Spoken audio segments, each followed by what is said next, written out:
بسم اللہ الرحمن الرحیم۔ عزیمت کسے کہتے ہیں؟ عزیمت ہے رخصت کے مقابلے میں۔ ایک آدمی بیمار ہے،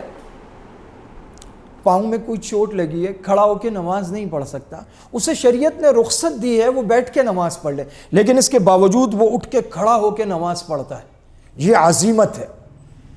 شریعت نے رخصت دی ہے، اس کی صحت کو، جسم کو، اسکن کو خطرہ ہے، پانی لگے گا، کہیں زخم ہے، بیماری بڑھ جائے گی، شریعت نے اجازت دی ہے کہ وہاں پر وہ مسح کر لے اگر پٹی بندھی ہو، لیکن وہ اس کے باوجود اچھا کھلا زخم ہے، اس پہ بھی زخم والی جگہ پہ ہلکا سا گیلا ہاتھ پھیر کے باقی جگہ دھو لے، یہ رخصت ہے، لیکن وہ اس کے باوجود وضو کرتا ہے، پورا مکمل وضو کرتا ہے، جگہ کو دھوتا ہے، وہ کہتا ہے میری تسلی نہیں ہو رہی، یہ عزیمت ہے۔ تو رخصت کے ہوتے ہوئے وہ راستہ اختیار کرنا جس میں زیادہ مشقت ہو، زیادہ محنت ہو، زیادہ خطرہ ہو، لیکن اس لیے کہ اللہ کی رضا اس میں ہے، مزید آگے بڑھنا، اسے عزیمت کہتے ہیں۔ حضرت مولانا حق نواز جھنگوی شہید رحمہ اللہ نے اس دور میں جبکہ ایرانی انقلاب کا توتی بول رہا تھا، اس کا لٹریچر دنیا بھر کی زبانوں میں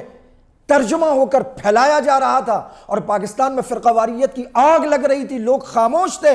جس طرح دوسرے خاموش تھے، مولانا بھی رخصت پہ عمل کرتے ہوئے خاموش رہ سکتے تھے، لیکن مولانا نے وہ راستہ اختیار کیا جس میں مشقت تھی، جس میں اذیت تھی، جس میں قربانیاں تھی، جس میں جیل،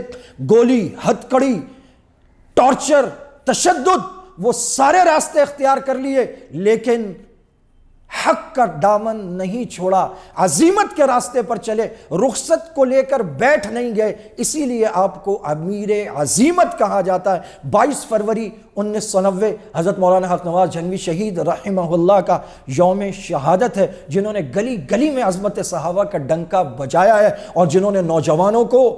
فضولیات سے اور لغو مصروفیات سے نکال کر دفاع صحابہ کے میدان میں لا کھڑا کیا ہے، اسے دنیا امیر عزیمت حق نواز جھنگوی شہید کے نام سے جانتی ہے۔